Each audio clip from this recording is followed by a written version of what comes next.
आज हम लोग प्रॉफिट एंड लॉस के कुछ क्वेश्चंस देखते हैं जो देखने में तो बहुत सी टिपिकल दिखाई देंगे या बड़े बड़े लंबे दिखाई देंगे, लेकिन बनते बहुत ही इजीली हैं। अब जैसे यहाँ एक क्वेश्चन है, सुबोध दो वस्तुओं में से प्रत्येक को 720 रुपये में बेचता है। पहली वस्तु को वह 10% की हानि पर और दूसरी वस्तु को 20% लाभ पर बेचता है। बताइए पूरे उसे कितने प्रतिशत का लाभ अथवा हानि होगा। अब यहाँ पे सेल प्राइस जो है वो दो वस्तुओं का सेम है। यदि सेल प्राइस जो है, यहाँ पे चार कंडीशन बनता है। एक बनता है सेल प्राइस समान हो, सेल प्राइस समान हो, और एक को X% लाभ पर और दूसरा जो है वो आपके सामने क्या है, Y% हानि पे हो। एक कंडीशन आपके सामने ये बनता है। एक कंडीशन बनता है कि सेल प्राइस समान हो और एक को X% लाभ पर और दूसरे को X% हानि पर।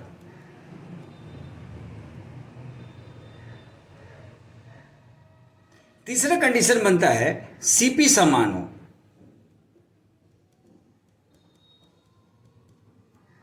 और एक रहेगा X% लाभ और Y% हानि। चौथा कंडीशन है CP समान हो और X% लाभ और X% हानि। बस यही चार कंडीशन जो हैं इस टाइप के क्वेश्चन में बनते हैं। अब जैसे यदि CP समान हो, X% लाभ और X% हानि हो, अब ऐसे कंडीशन में क्या होता है कि जितना लाभ हुआ उतना ही हानि हो गया, तो इसमें न लाभ होता है और न हानि होता है। इस क्वेश्चन में न लाभ होता है न हानि होता है। यदि CP समान हो, X% लाभ और Y% हानि हो, ऐसे कंडीशन में लाभ भी हो सकता है या हानि भी हो सकता है। अब वो क्या होगा, तो होता है हमेशा X माइनस Y बटा 2। यदि माइनस आया, यदि माइनस वैल्यू आया तो इसका मतलब है हानि, और यदि प्लस वैल्यू आएगा तो इसका मतलब है लाभ। अगले कंडीशन में SP समान हो, X% लाभ और X% हानि हो, ऐसे कंडीशन में हमेशा हानि ही होता है और हानि बराबर जो होता है वो X²/100 होता है। हमेशा ये हानि होगा। अब जो मेरा ये क्वेश्चन था, अब इस क्वेश्चन में क्या है, इस क्वेश्चन में क्या है, CP समान है, X% लाभ और Y% हानि है। अब ऐसे कंडीशन में भी लाभ भी हो सकता है और हानि भी हो सकता है। लाभ या हानि कुछ भी हो सकता है। अब यहाँ पे लाभ या हानि, इसका फार्मूला क्या होता है, इसका फार्मूला हो जाता है 100 into X minus Y minus 2XY और बटा 200 प्लस X और माइनस Y। चूंकि जब भी हानि रहेगा तो माइनस में ही रहेगा। ये इसका फार्मूला हो जाता है जब SP समान है, X% और Y% लाभ है। अब हम इस क्वेश्चन पे आते हैं। अब इस क्वेश्चन में हमारे सामने क्या दे रखा है, यहां पे दे रखा है कि 100 X मेरा क्या है, लाभ यहाँ पे, तो हम यहाँ लाभ में क्या रखेंगे, यहाँ 20 और माइनस Y में मेरा क्या है, हानि, यानी यहाँ माइनस में 10 माइनस 2 गुना 20 गुना 10 और बटा, यदि हम यहाँ करेंगे तो 200 प्लस 20 और माइनस 10। यदि ओवरऑल आप इसको सॉल्व करेंगे तो ये क्या आ जाएगा, 10 को हम 100 से गुना करेंगे तो ये हो जाएगा 1000 और माइनस ये हो जाएगा 200 और 200 में 2 से गुना करेंगे तो हो जाएगा 400 और नीचे क्या हो जाएगा 210। यदि इसको हम सॉल्व करें तो ये आएगा 600 बटा 210, 0 से 0 कैंसिल करा देंगे, यानी ये आएगा 60 बटा 21। यानी इसका वैल्यू हो जाएगा 2.6/7%। अब चूंकि प्लस में आया है तो इसीलिए क्या होगा, लाभ होगा। तो 2.6/7% का लाभ हो जाएगा यहाँ पे। इसका ऑप्शन नंबर ए जो है वो हमारा आंसर हो जाएगा। एक क्वेश्चन और लेते हैं। सुभाष 2 बक्सों को कुल 7,000 रुपये में खरीदता है। पहले बक्से को वह 20% लाभ पर तथा दूसरे वस्तु को वह 20% हानि पर बेचता है। यदि दोनों वस्तु का विक्रय मूल्य बराबर हो तो लाभ पर बेची गई वस्तु का क्रय मूल्य ज्ञात करें।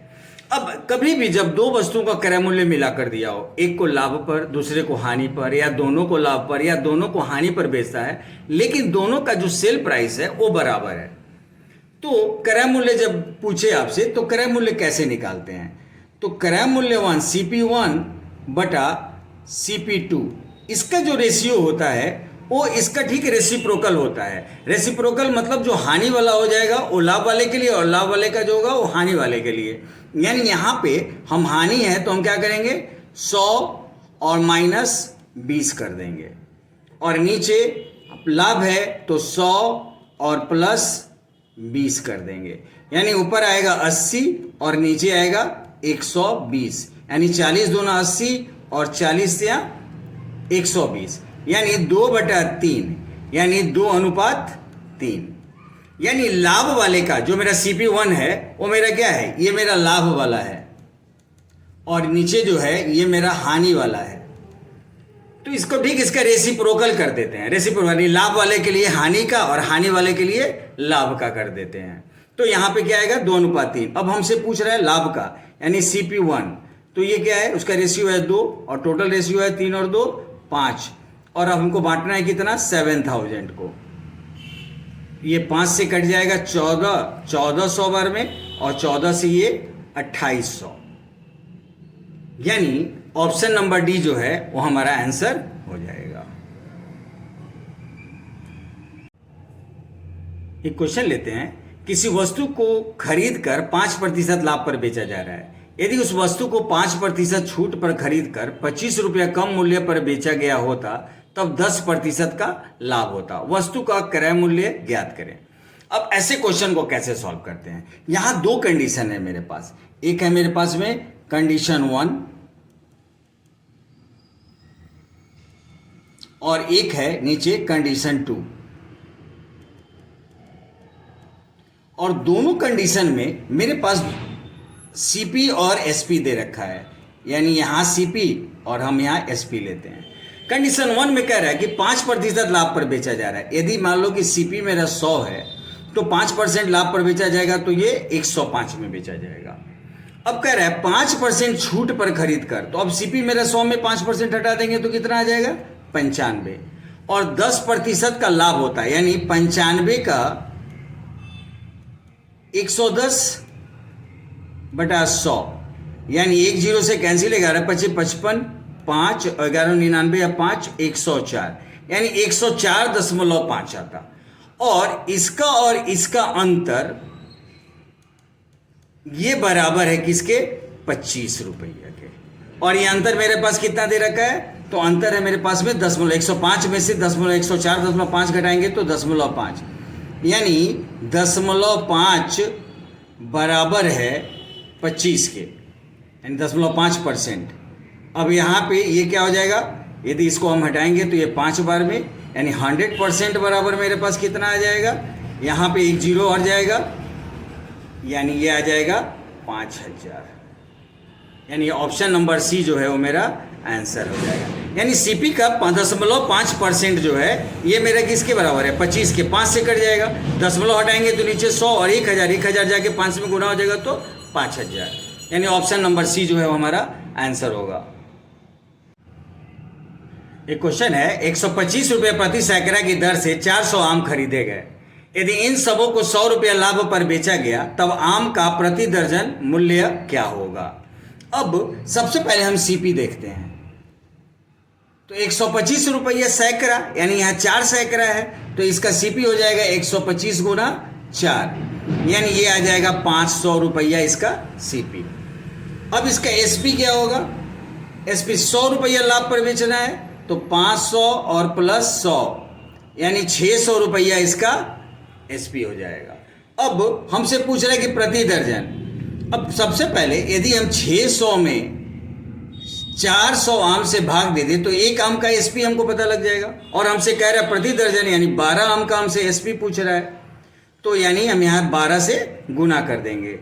अब ये क्या आएगा, 4 3 12, यानी 18 रुपया प्रति दर्जन के दर से वो आम को बेचेगा। यानी ऑप्शन नंबर बी जो है वो हमारा आंसर हो जाएगा।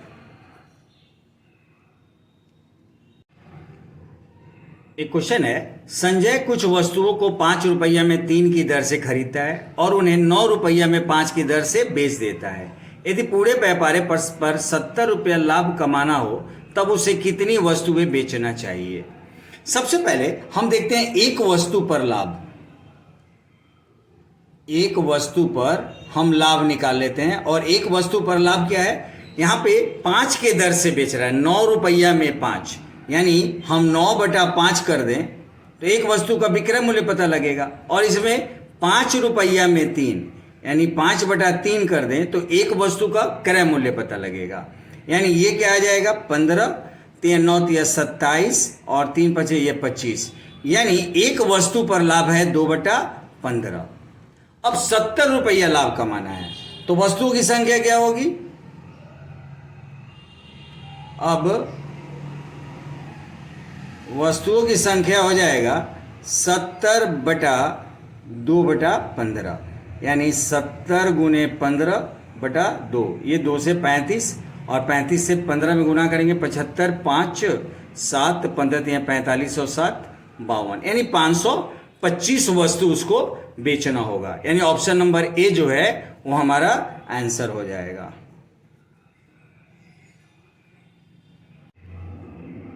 एक क्वेश्चन और लेते हैं, एक व्यक्ति 10 रुपये में 11 नारंगी खरीदता है तथा 11 रुपये में 10 नारंगी बेचता है, उसको कितने प्रतिशत का लाभ होगा।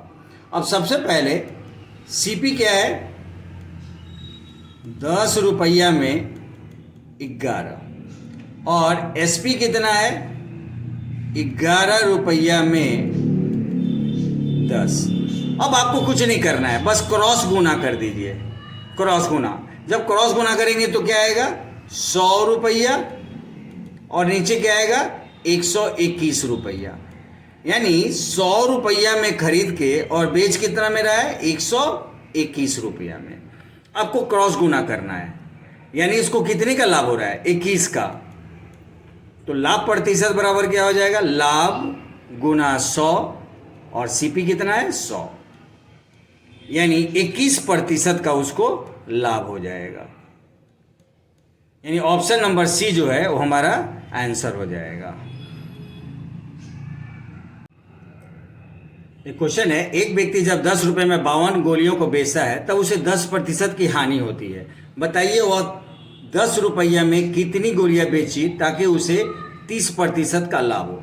हमको सेकंड विक्रय दर बताना है, यानी जो बाद वाला सेकंड विक्रय दर बताना है हमको। तो सेकंड विक्रय दर बराबर ये क्या होता है, पहला विक्रय दर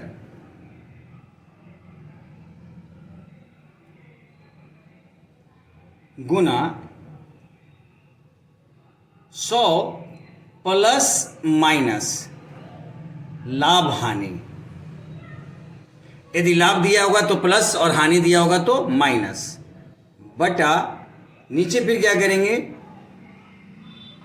100 प्लस और माइनस लाभ और हानि। अब यहां लाभ हानि कौन सा होगा, यहां पे पहला वाला, यहां जो होगा फर्स्ट वाला जो लाभ हानि होगा उसको रखेंगे, और यहां जो हम रखेंगे वो सेकेंड वाला लाभ हानि को हम यहां रखेंगे नीचे में।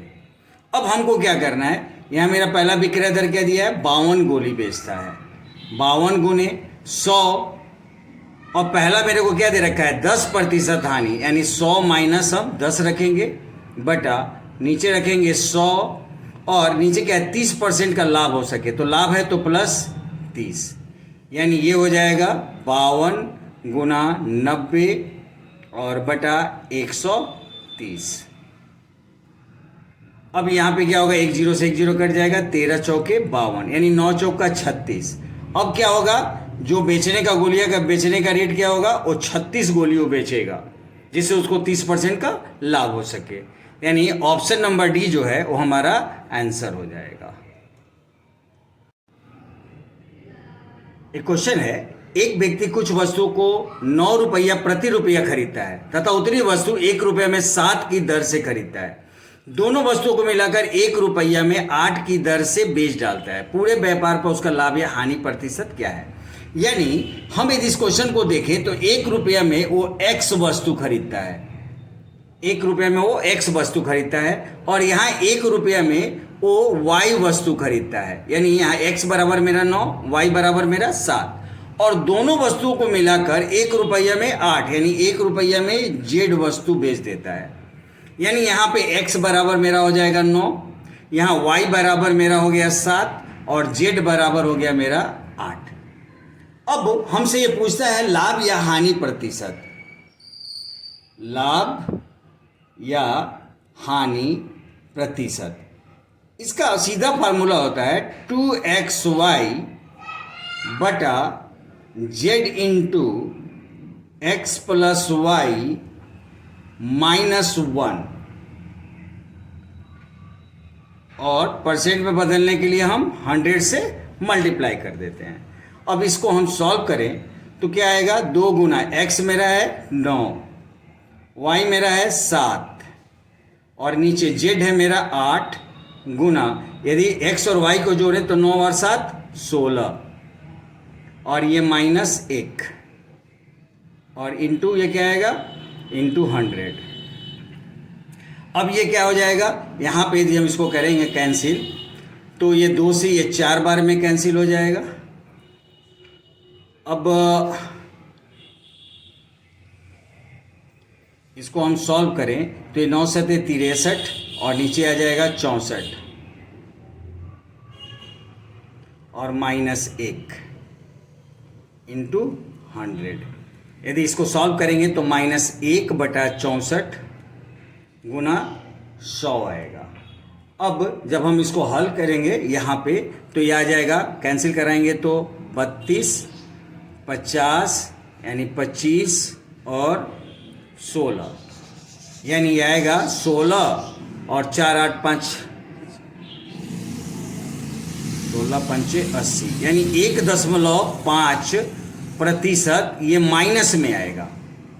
यानी ये माइनस वैल्यू आएगा मेरा क्या है, 1.5%, यानी 1.5% का उसको क्या होगा, हानि हो जाएगा। यानी ऑप्शन नंबर सी हमारा आंसर हो जाएगा।